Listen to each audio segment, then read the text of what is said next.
Góðan daginn og velkomin í Silfur Egils. Við fáum hér á eftir, helstu útvarpsmenn Íslands. Má bara segja það. Guðmund Ólafsson og Sigurður G. Tómasson, þeir ætla að sitja og spjalla mér á eftir og svo í lok þáttarins kemur ógnarbíldurinn Vilhjálmur Bjarnason.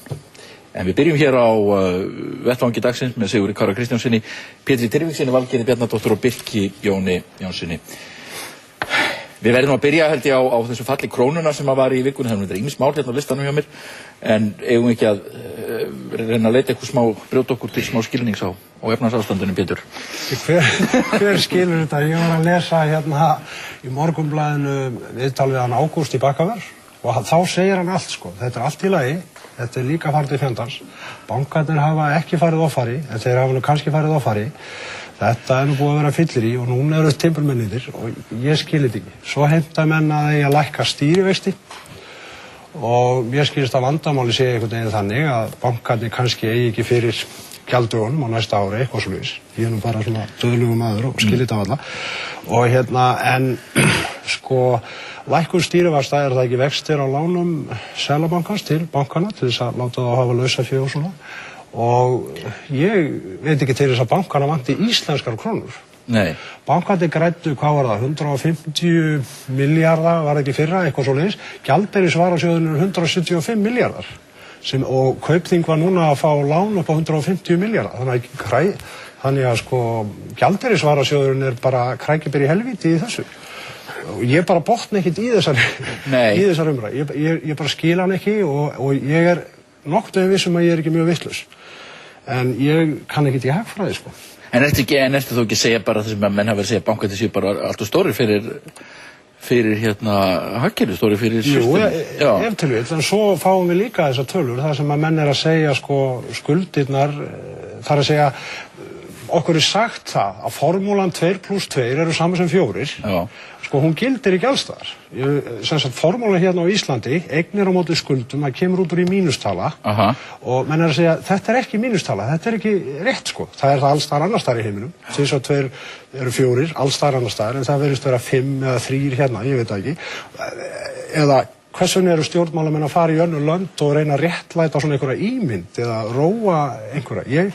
Ég bara ég bara skil þetta ekki. En til hvers þessi ferðalög? Ég bara skil þetta ekki. Já. En sko, nú er þessi umræða farin að hverfast rosalega mikið gjaldmiðilsmálin. Ég meina, krónan er alltaf að hrynja og það veldur því að það kemur mikil verðbólga en á sama tíma eru vextirnir rosalega háir sem segir, samkvæmt klassísku hagfræðin eiga á krónan ekki að falla því að vextirnir eru svona háir en hún gerir það nú samt af ákveðnum ástæðum. Sko, ég spyr því bara Siggi Kári, ég meina, hvað er til ráða? Ég meina, höfum við nokkuð annað framundan en að kasta þessari krónu og taka upp eitthvað annað? Já, við erum náttúrulega með minnsta myntsvæði í heimi. Já. Og það fylgja því ákveðnir erfiðleikar að vera með svona litla mynd. En sko, ég minni bara á það og í rauninni lýsi eftir þeim sem að kvörtuðu mjög undan sterkri stöðu krónunar. Hvar eru þeir núna? Það sjávar og tjóðar. Því var, sko, því hefur verið haldið fram lengi að krónan hafi verið, sko, sterkari en efni stóðu til að hún væri. Það væri ekki rök fyrir því að hún væri svona sterk. En hún hefur gefið eftir núna og er kannski að nálgast sitt eðlilega styrkleikastig. Hvað á að gera? Já, atvinnulífið náttúrulega hefur verið að kalla eftir því að við skiptum gjaldeyri og tökum upp evru. Ég hef verið að benda á það að það eru fleiri fiskar í sjónum. Og hvað eru þeir? Já, það er til dæmis svissneskur franki. Ef að menn meta það þannig að hagsmunum Íslands sé best komið með því að skiptum gjaldmiðil og vera svona partur af stærra myntsvæði, þá fylgja því í rauninni sömu kostir að taka upp svissneskan franka eins og að taka upp evruna. Ókostirnir eru að miklu leyti hinnir sömu, sem að Írar eru til dæmis að eiga við núna, að einu undanskildu. það er það. Þú getur tekið svissneskan franka og verið í myntsamstarfi við svisslendinga án þess að ganga í Evrópusambandið. En það er mikið ákveð. En er þetta ekki allt vitleysa? Það hlýtur að vera eitthvað raunverulegt á bak við þetta. Hver er munurinn á því að taka upp erfur, að taka upp svissneska franka og taka bara krónun og binda hana við gull eða binda hana við evru? Sko, það er allt hægt í þessu. Já, ég er að segja það. En sko, við getum bara tekið upp einhverja fastgengi stefnu þess vegna. Sko, ef við erum að skipta gjaldmiðil, er það ekki nefnilega einmitt þetta? Þetta er spurningin hvaða fjárhagslega backup er við bankana. Og með þetta er íslensk króna, þá er það íslenski seðlabankin. Þannig að málið er það ef þú tekur upp annan gjaldmiðil, þá ertu að tala aðra seðlabanka. Er það ekki þetta sem málið snýst? Já, ok. Sko, það sem ég bara að segja er að svissneski frankinn, hann er þannig að hann fylgir nokkurn veginn sko hagsveiflunni í Evrópu og hann fylgir sko genginu á evrunni. Þannig að hann gilda í sjálfu sér sömu lögmál og gilda evruna, þannig að talsmenn sko upptöku evru, þeir ætti að geta fellt sig við það að taka upp svissneska. Þannig að þetta er eiginlega bara málamiðlunin sem þú ert að leggja til núna? Já, ég er bara að segja það eru fleiri fiskar í sjónum, en þeir sem að vilja taka upp evru, þeir eru mjög harðir í því að vilja þá líka ganga í Evrópusambandið. Og það er ákveðin ókostur sem er fólkinu því. En hvort heldur þú tekur upp evru eða svissneskan franka eða sko norska krónu eða hvað það er, að það verður alltaf að laga efnahagsástandið áður, við verðum að komast vegna þess að við getum ekki í þessu ástandi eins og núna er, þá getum við ekki tekið upp aðra mynd. Það er alveg ljóst og það er alveg... Við getum ekki tekið upp evru nema við uppfyllum ákveðin viðmið sem að Seðlabanki Evrópu... Hvað er þess að Evrópusambandið gerir ákveðna kröfur hagstjórn? Við getum ekki staðist þess að hagstjórn hefur verið svo taka svissneska frankann upp, þá getur annarkvort gert það einhliða eins og Liechtensteinar gerðu eftir seinni heimsstyrjöldina. Liechtenstein er við hliðin á Sviss. Já, það skiptir engu máli hvar þú ert staðsettur.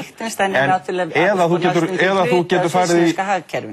þú getur farið í samningaviðræður við svissneska Seðlabankan og það kemur þá bara í ljós hvort að hann setur einhver viðmið, en þetta er miklu einfaldara mál heldur en að ganga í Evrópusambandið og taka allt það sem að því fylgir. En sko Vinstri grænir er að leggja það til að við tökum upp að við förum á Norðurlandaráðsþing og stingum upp á það við Norðmenn, Svía, Dani og Finna að það verði tekin upp samnorræn mynd. Finnst þú hvort það góð hugmynd?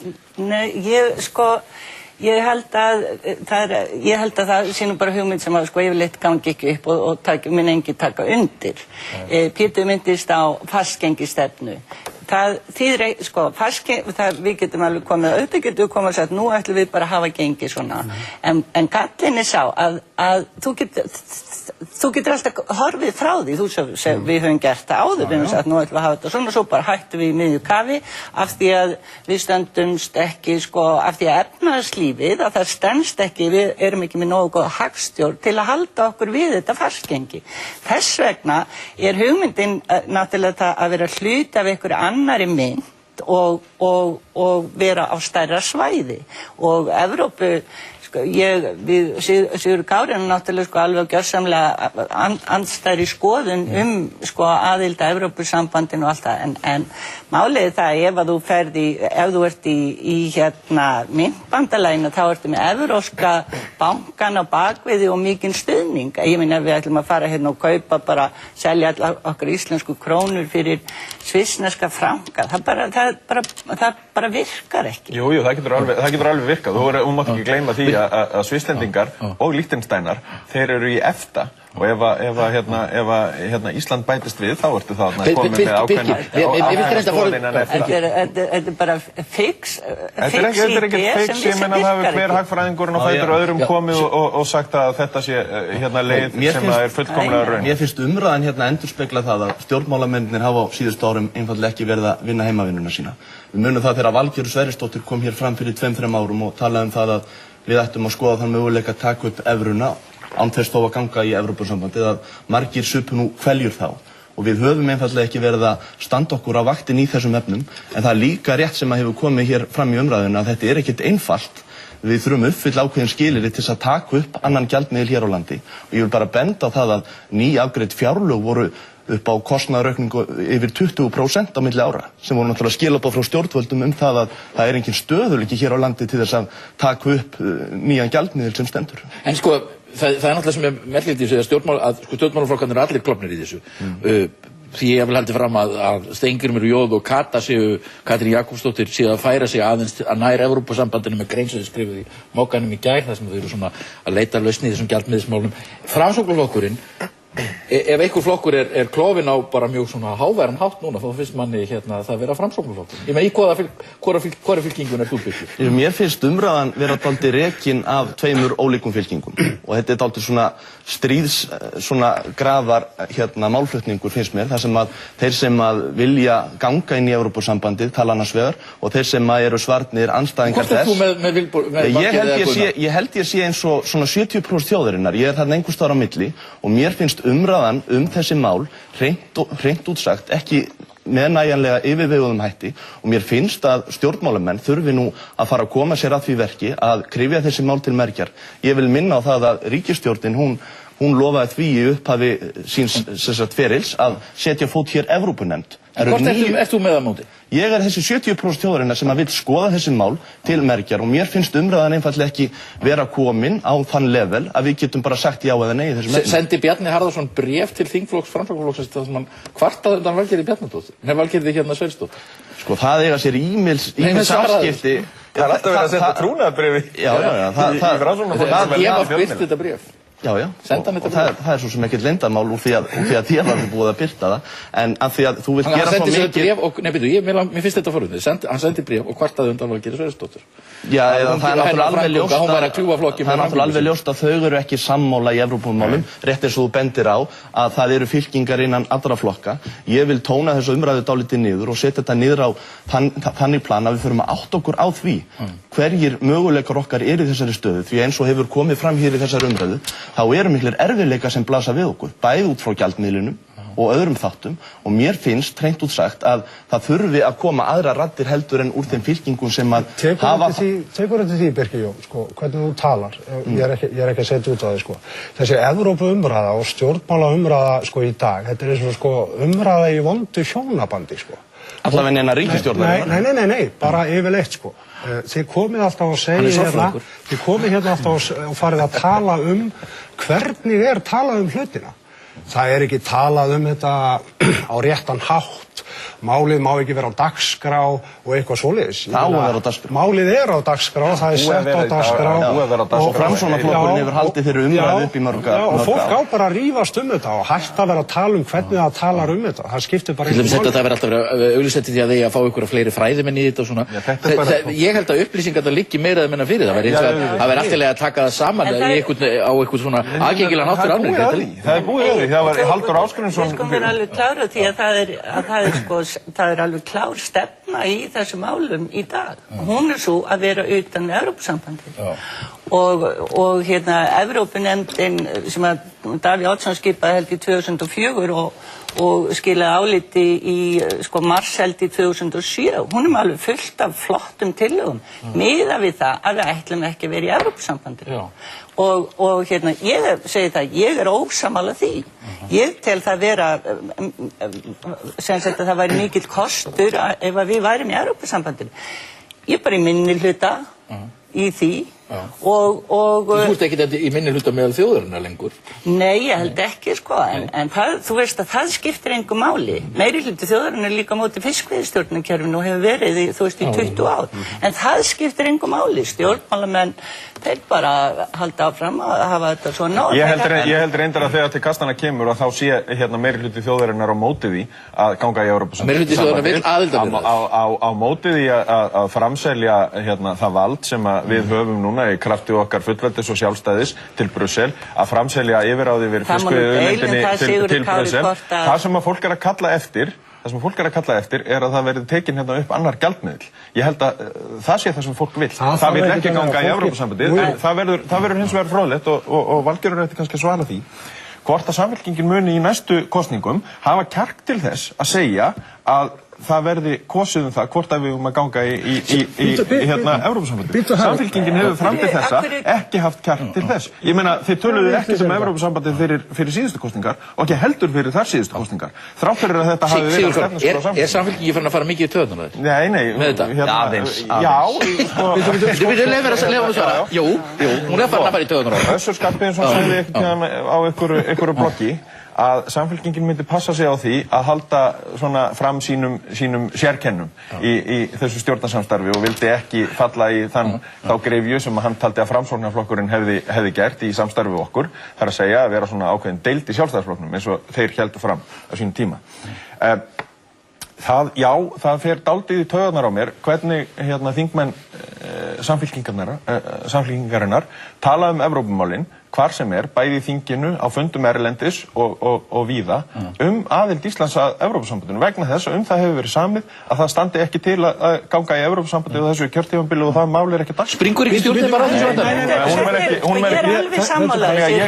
Þetta hárrétt hjá þér að það í stjórnarsáttmálanum að það verði ekki sótt aðild á þessu kjörtímabili. Það hárrétt að það búið að leggja fram mikla tillögur það hvernig við getum best komist að miða við það að vera utan Evrópusambandsins. Það breytir ekki því að ég má ennþá hafa þá skoðun. Já, ég veit það. Þakka kærlega fyrir, það var þá er þið komin að þeirri niðurstöðu.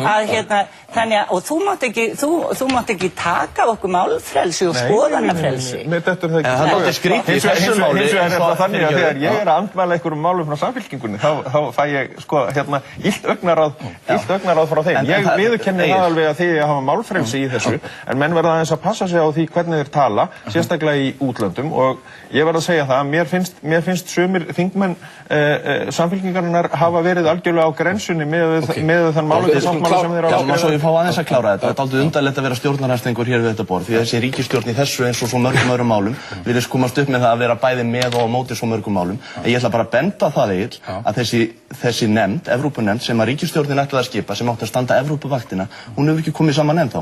Framsóknarflokkurinn tilnefndi mig í þessa nefnd, kom sér ekki saman að hafa einn formann í nefndinni, heldur eru formennirnir tveir. Ágúst Ólafur og einn við. Þannig að þetta er lýsandi dæmi. Og engin fundur. 9 mánuðir síðan. Í alvörunni? Já. Og þetta er málmálana hér uppi. Almenningur að tala þetta út allan bæ. Það er gríðarlega verðhækkanir að dynja yfir þjóðina með falli krónunnar og öllu því. Og þetta mál bara ekki rætt vegna þess að ríkisstjórnarflokkarnir geta ekki komið sér saman þessi mál. Það er einhverjir spákaupmenn að leika sem krónuna. Við vitum aldrei nefnum að fara í 100 ef hann verið komin í 130 eftir helgi, sko. Ég meina, það bjóst engin við hún verið komin í 110 núna fyrir helgina. Heyrðu, ég ætlaði nú að fara út í, ég er með mörg mál á listanum sem eru skemmtileg. Mér langaði að fara út í Kristján Möller og áherslur hans í samgöngumálum. Sigurður Kári, það virðist vera að Sundabraut sé bara ekki á dagskrá. Nei, málefni Sundabrautar eru í rauninni löng sorgarsaga, sko. Og ég er eiginlega, get alveg sagt það, ég er orðinn mjög langþreyttur á því máli. Maður vill náttúrulega bara fá að sjá þessa braut rísa og þetta náttúrulega var þannig í Reykjavík að menn gátu ekki komið sér saman það hvaða leiðir ætti að fara og það var allt ólgandi í ágreiningi. Það er bara komið tími til þess, finnst mér að við sem að búum á Reykjavíkursvæðinu horfa frekar til okkar í samgöngumálum. Hefur Kristján Möller yfirleitt bara nokkuð áhuga á samgöngumálum í Reykjavík? Það er fullyrt við mig að Reykjavík sé ekki tilbúin og ég spurði þá ekki, sögðu þér það í samganguröðunum? Það eru til fjármunir til að hefja verkið. Ég segi það, þetta er fullyrt við mig og þá segi ég, býttu, akkur tekur enginn upp símann og tala við þetta fólk og segir, ef þið flýtið ykkur ekki, það myndi ég gera í vinnunni. En það er fullyrt. Ég get verið alveg sammála Sigurði Kára í því að þetta er náttúrulega ófremdar ástand að ætla að skilja þetta svæði svona eftir. Kjósendur Kristjáns Möller eru í ákveðnu kjördæmi, hann er mjög frægur kjördæmapólitíkus, beitti sér mikið fyrir héðansfjarðargöngunum og núna er það sem er komið í forgang eru allt í einu Vaðlaheiðargöng. Já, síðasta ríkisstjórn skildi nú reyndar þannig við sem að við Sigurður Kári sátum í að það eru til fjármunir til þess að hefja framkvæmdir við Sundabraut með meðal annars peningum að sölu Landssímans. Þannig að þetta virðist stranda einhvers staðar í stjórnkerfinu og ég er nú með beiðni um utandagskrárumræðu málefni Sundabrautar inn í þinginu sem hefur ekki komist enn á dagskrá.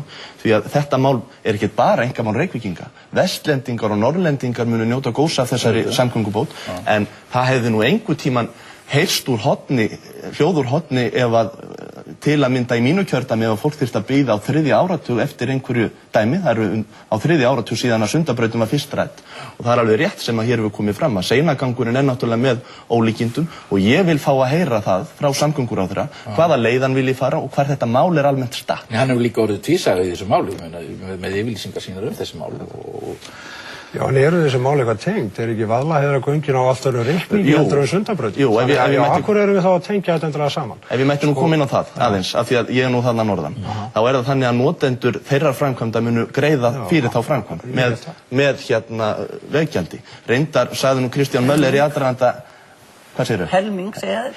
En reyndar var það í aðdraganda síðustu kosninga að Kristján Möller lofaði að þessi framkvæmd yrði strax boðin út og yrði opnuð áramótin 2009-10, þá yrði umferð hleypt á og síðan það yrði ekki neitt veggjald, það yrði frítt það í gegn og hvorugt þeirra stenst í dag þó að þessi ágæti maður sé nú orðið ráðherra í dag en það sýnir náttúrulega hvað menn geta gengið langt í kosningaloforðum svona á loka metrónum í kosningabaráttu. Skulum fara út í Afganistan. Pétur, Ingibjörg Sólrún er að fara til Afganistan í dag með herlið. Íslenskt herlið, íslenska sérsveit. Þú hefur nú barist gegn heimsvaldastefnunni líka. Þú ert ekki... Það var maður að segja, Guðmund alveg þú bara.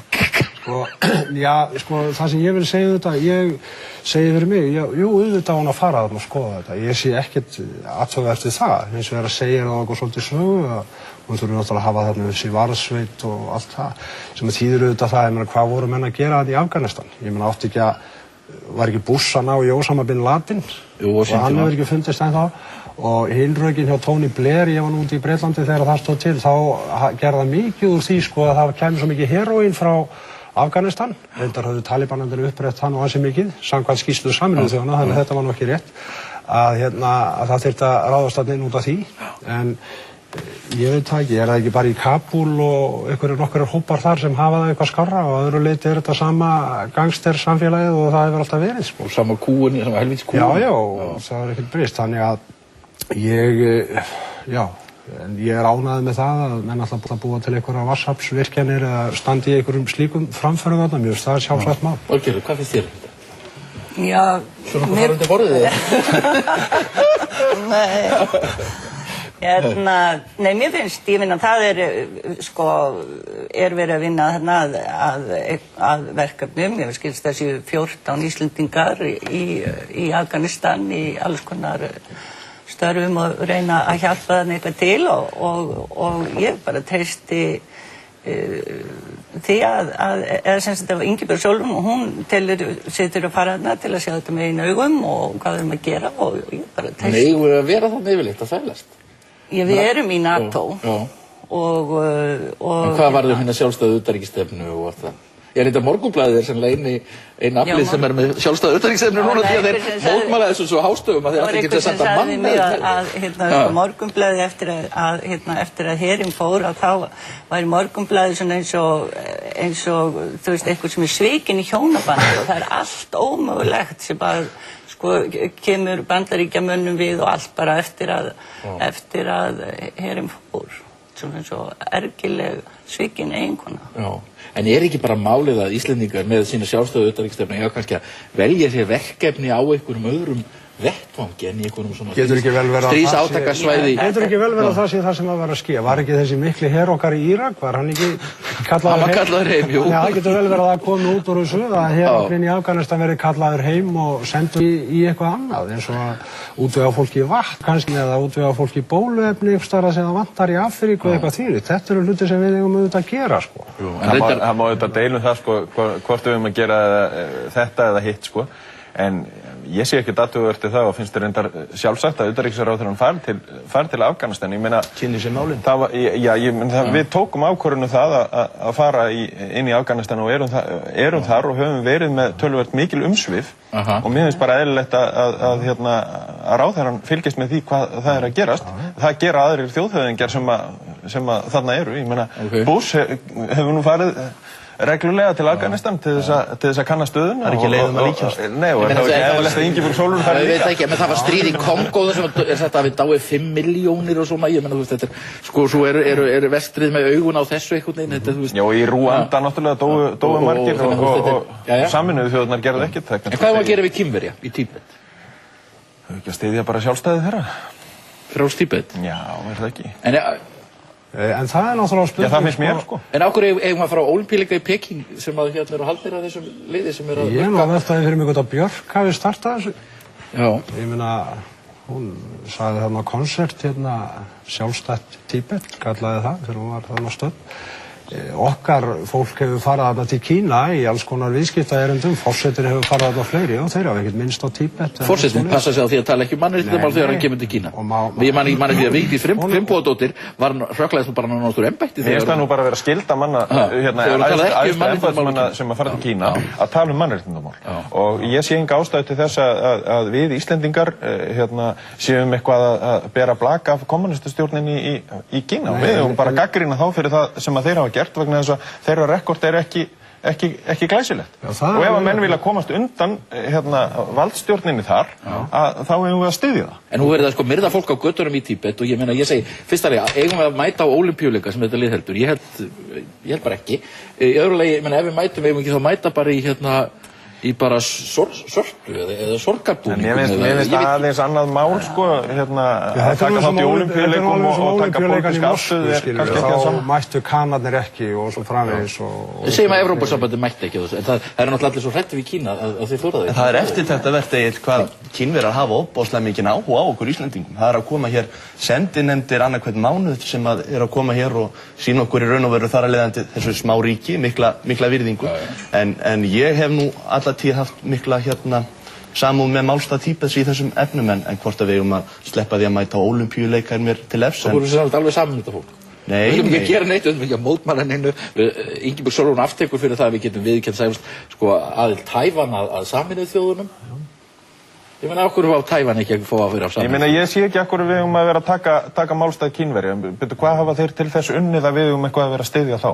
Ég veit alveg hvernig þeir hafa komið fram við Tævana og bara hvernig þeir fylgjast með fólki. Ég fór nú einu sinni til Tævan og daginn eftir að ég hafði samþykkt að fara þangað, þá fékk ég símtal úr kínverska sendiráðinu þar sem að ég var beinlínis hvattur til þess að fara ekki til þessa lands og ég spurði þá, eru þið að fylgjast með ferðum mínum? Hvernig vitið þið hvort að ég hef þegið boðum það að fara til Tævan til þess að styðja þá í sinni sjálfstæðisbaráttu gagnvart valdstjórninni í Kína? Ég meina, þeir fylgjast með fólki. Þeir fylgjast með þessum þætti. Og því sem ég er að segja. Ég kann bara ekki við það. Og ég sé ekki af hverju íslensk stjórnvöld eigi að vera að styðja þá í því sem að þeir gera. Við höfum frekar að styðja þá sem að vilja undan þessu oki komast. Ég sé það ekki heldur. Kaldhæðnin í þessu öllu saman er þessi að sem sagt að Ólafur Ragnar og fleiri stjórnmálamenn fara til Kína og auðvitað tala þeir ekki um mannréttindi þar einmitt vegna þess að þeir eru að fara þar af því að Íslendingar eru að fjárfesta þar og menn eru með fjárhagslega hagsmuni þarna. Menn munu ekki boykottar Ólympíuleikana þarna og svo framvegis vegna þessi lausa fjárkreppu bankana að þá eru menn að sækja til Suðaustur-Asíu til þess að fá neyðarfé til þess að redda lausafjárkreppunni. Þannig að menn munu ekki segja neitt um þetta en auðvitað lifi frjáls Tíbet. Já, Valgerður, það er verið að gera breytingar á heilbrigðiskerfinu. Já, það er reyndar sagt, menn vita kannski ekki alveg hvaða breytingar er verið að gera á heilbrigðiskerfinu. Man heyrir það bara til þess að nú sé, innan gæðsarapa búið að reka forstjóra Ríkisspítalana. Já, í dag er mér finnst þetta áhyggjuefni. Ég lít á heilbrigðiskerfið sem svona, mér finnst þetta sko okkar fjöregg og það er alveg auðsjáanlega, það er eitthvað að gerast og þetta þarf umræðu. Það þarf umræðu ekki bara starfsfólksins á Landspítalinu, þar sem að tveir reyndustu menn eru allt í einu setti til hliðar og það þarf ekki bara starfsfólksins þar, heldur þar bara meðal allar þjóðarinnar hvert er verið að stefna í heilbrigðiskerfinu. Það er talað í, Ásta Möller, hún sagði í gær, já við ætlum, það er alveg ljóst að við ætlum að fara út í meiri einkarekstur og það getur vel verið að það sé hið besta mál. skal ekkert endilega það segja. En ég vil bara þessa umræðu þarf að taka og hún hlýtur að vera á dagskrá. En heldur þú að heilbrigðisráðherra verið að læðast með einhverja einkavæðingu innum bakdyrnar? Ég veit það ekki. Ég held að það sé ekki málið í þessu. Ég held að það sé eins og það sem Valgerður að segja. Þetta er fjöreggið og við skulum athuga hvaða merkingu það hefur. Þetta er háskólaspítali landsmanna. Þetta er mjög stórt sjúkrahús og verður að vera það. Við erum ekki nema 300.000 manna þjóðfélag, þannig við höfum bara eitt svona spítala. Ef þú fer til annarra landa þá er þetta þannig. Og þarna fara fram, þetta er kennsluspítali og allt þetta. Þannig að það veltur mikið á því hvernig þetta er. Það sem er aðalatriðið í þessu máli er það er eitthvað svona kafbáta umræðir, það er einhverja breytingar sem eiga sér stað hér og þar og menn tala svona óljóst eitthvað þetta og þetta er ekki hægt. Menn verða að taka einhverja stefnu umræðu þetta og Alþingi auðvitað að ræða þetta mál, starfsfólki þarf að ræða þetta mál og fagmenn þurfa að koma að þessu og menn þurfa að sameinast einhver prinsip í þessu máli. Ég starfa þarna og með systur minni. Já, og við erum, þannig erum við svona ákveðnir svona umbreyðis kviðmáar og ég get alveg sagt það að allt starfsfólk Landspítalans hefur rauninni áhyggjur af þessu að þetta er allt svo óljóst einhvern veginn. En maður haldur með þá að það sé eitthvað agendi í gangi sem það bara veit ekki um? Já, það hlýtur bara að vera vegna þess að menn fá ekkert að vita þetta. En ég held að ég vil vara við því í þessari umræðu að gruna alla græsku. Ég vil fyrst byrja á því að segja, áður en ég segi Guðlaugur Þór er með samsæri í gangi þar sem hann ætlar að eyðileggja íslenska heilbrigðiskerfið og gera það amerískt. Áður en ég segi þetta, ég hef allar forsendur til þess að gruna um þetta, gamall kommunisti og vænisjúkur og allt þetta, en ég vil hins vegar horfa á þetta öðruvísi. Ég held að heilbrigðisráðherra standi frammi fyrir þessu. Þetta er svona ógnarskrímsli sem þarf að bæta og leið og sagt er eitthvað í þessu sambandi að þá náttúrulega verður mjög harkaleg umræða og eitthvað svona. Þannig að menn eru rægir við þetta. En byrja náttúrulega að hrópa ofsalega hátt strax og þeir heyra eitthvað prata af því að setja hluti í einkarekstur eða eitthvað svo sem þarf náttúrulega alls ekki verið einkavæðing. Það er þetta mjög óþægileg umræðan hérna á Íslandi því það er alltaf verið að ruglast á þessu Vinstri grænir gera það viljandi gera það. Umræðina þarf að fá. Það verður að tala þetta. Hún hefur ekki farið fram innan Alþingis og allt á skornum skammt og við höfum kallað eftir því. Það eru ákveðnir hlutir, voru ekki 100 hjúkrunarfræðingar að segja upp störfum á Landspítalanum núna vegna óánægju með vaktafyrirkomulag. Já, en þetta eru samt málefni, Sigurður, sem að við framsóknarmenn viljum fá að ræðina þyngst því að sjálfstæðismenn hafa sagt, nú er hægt að gera hluti með Samfylkingunni sem annars hefði ekki verið hægt að gera með Framsóknarstefnunni.